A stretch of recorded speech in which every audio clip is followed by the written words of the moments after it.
شروع کرتا ہوں اللہ کے نام سے جو تمام جہانوں کا مالک ہے اور جس نے ہمارے دلوں کو ایمان کے نور سے منور کیا۔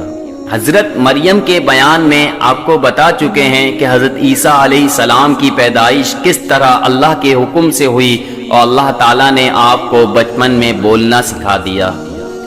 آپ نے لوگوں سے باتیں کی، یہ آپ کا معجزہ تھا۔ اللہ پاک نے آپ کو نبی بنا کر بھیجا بنی اسرائیل کی طرف، جس میں توریت کی تعلیم کے متعلق بہت اختلاف ہو چکا ہے اور توریت کی تعلیم کے خلاف عمل کرتے تھے۔ اللہ پاک نے آپ کو انجیل مقدس دی، آپ اس کی تعلیم لوگوں کو سکھاتے رہے۔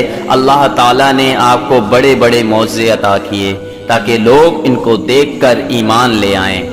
آپ علیہ السلام نے فرمایا کہ میں تمہارے لیے مٹی سے پرندے کی شکل بناتا ہوں، مردے کو زندہ کرتا ہوں، جو کچھ تم کھاتے ہو اور جو کچھ تم اپنے گھروں میں جمع رکھتے ہو تمہیں بتا دیتا ہوں۔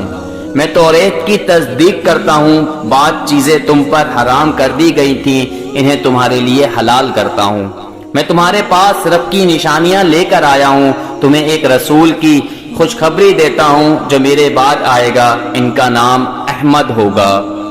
اب تم اللہ سے ڈرو، میری بات مان لو، اللہ تعالیٰ کی بندگی کرو۔ حضرت عیسیٰ علیہ السلام پر جو لوگ ان کی زندگی میں ایمان لائے انہیں حواری کہتے ہیں۔ انہوں نے آپ سے درخواست کی کہ اللہ ہم پر آسمان سے خوان اتارے۔ آپ نے فرمایا ایسے سوالات مت کرو، مگر انہوں نے جواب دیا کہ ہم اپنے دل کو اطمینان چاہتے ہیں اور آپ کی سچائی پر ہمیشہ گواہ رہیں گے۔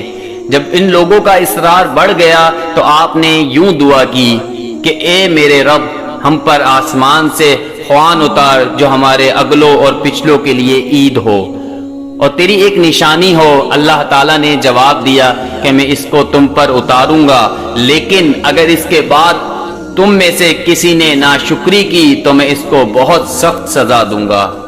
حضرت عیسیٰ بنی اسرائیل کو نصیحت کرتے رہے، لوگوں نے ایک نہ مانی، آپ کو مارنے کی تدبیر کرنا شروع کر دی۔ اس وقت اللہ تعالیٰ نے حضرت عیسیٰ سے فرمایا میں پہلے تجھے اپنی طرف بلند کروں گا پھر وفات دوں گا۔ جن لوگوں نے تیرا انکار کیا ہے ان سے تجھ کو پاک کرنے والا ہوں۔ جو لوگ تیری بات مان لیں گے انہیں انکار کرنے والوں پر قیامت تک غالب رہوں گا۔ دشمنوں کے جواب میں اللہ تعالیٰ کی تدبیر یہ تھی کہ حضرت عیسیٰ اور ان کی والدہ حضرت مریم کو ایک اونچی جگہ دے دی جو رہنے کے قابل تھی، اور یہودی بڑے بے حیا تھے جنہوں نے حضرت مریم جیسی پاک دامن عورت پر الزام لگایا اور پھر یہ کہا کہ ہم نے اللہ کے رسول عیسیٰ بن مریم کو قتل کیا ہے۔ اللہ تعالیٰ نے فرمایا ان کو نہ کسی نے قتل کیا اور نہ سولی پر چڑھایا، بلکہ اللہ تعالیٰ نے ان کو اپنی طرف اٹھا لیا۔